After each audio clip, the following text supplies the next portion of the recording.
میں بڑی لمبی ایگزائل کے بعد جب پاکستان میں آیا تو میں نے اپنی کالج سندھ میڈیکل کالج کی بس پہ جھانکا تو بس طالبات سے بھری ہوئی تھی، 2-4 سہمے ہوئے طالب علم کونے پہ بیٹھے ہوئے تھے۔ آج جن بچیوں نے گولڈ میڈل لیا ہے، جنہوں نے ڈگری لی ہے، جو گریجویٹ بنی ہیں، بڑی تعداد بچیوں کی ہے۔ یہ ہماری قوم کا بیٹر ہاف ہے۔ ان کے لیے بھی ہمیں جگہ چھوڑنی پڑے گی، قیادت کے حوالے سے بھی، تعلیم کے حوالے سے بھی۔ اور میں 1-2 جگہ پہلے بھی کہہ چکا ہوں، اس وقت تقریباً 70% طالبات ڈاکٹر بن رہی ہیں۔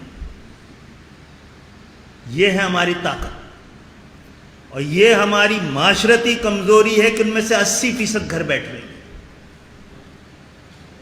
تو میں شوہروں کو، ساسوں کو اور ماؤں کو کہوں گا کہ جس کو ملک نے جس بچی کو نشتر تھما دیا ہے، اسٹیتھوسکوپ تھما دیا ہے، آپ چمٹا ضرور تھمائیں لیکن ان سے نشتر اور اسٹیتھوسکوپ بھی واپس نہ لیں پلیز۔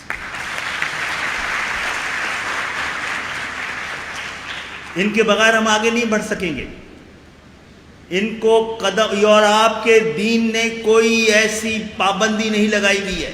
اس سے زیادہ نہیں بولوں گا، کیمرہ موجود ہے، میں اتنا ہی سچ بولتا ہوں جتنی کہ جمہوریت آزاد ہے۔